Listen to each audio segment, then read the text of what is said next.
Date sometime soon. Subject, your next European vacation.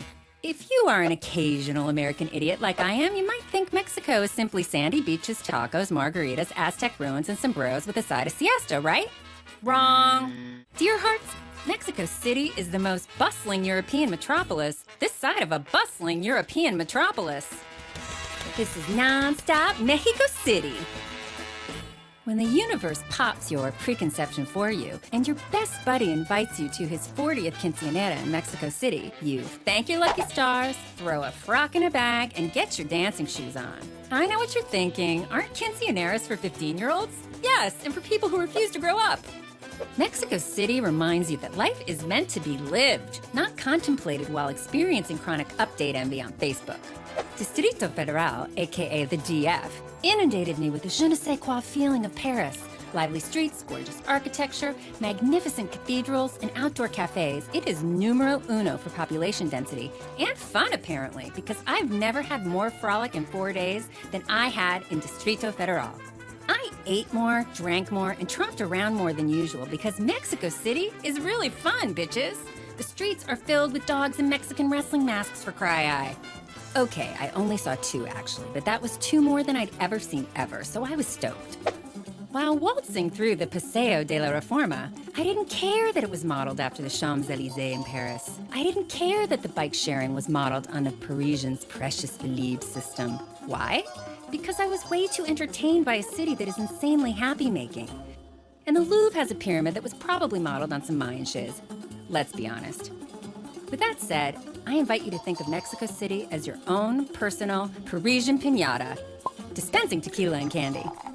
I confess, I got completely consumed by one of those open markets with the big paper flowers, Day of the Dead stuff, and Mexican wrestling masks. I was eaten alive by color. I increased my collection of sacred flaming hearts and colorful tapestries by a factor of credit card declined, thank you very mucho. I highly recommend it. Although you couldn't make it to my bestie's 40th, if you put on a frock, do some shots, and dance until your sweat tastes like tequila, you're practically there. Or you can just go to the incredible venue where he held it, the Museo de Art Popular. Follow my lead and feel free to freak out from the unreal collection of alebrijes. What the hell is an alebrije, you ask? An alebrije is a fantastical creature, much like Mexico City itself. I encourage you to twirl yourself silly and whack Mexico City hard, as long as you promise to enjoy the chaotic cultural candy scrambling that ensues. Mexico City is truly the best quinceañera I never had. Feliz cumpleaños, amigos. Feliz cumpleaños. Okay, muchachos, here are my go-go-go's and no-no-no's for Mexico City.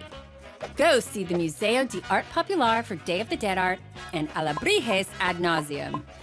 Go see the Diego Rivera murals and the Museo Samaya. Go sleep at Las Alcobas Hotel. It is a gorgeous boutique hotel that has sophisticated travelers drooling. Not a lot, just a little bit.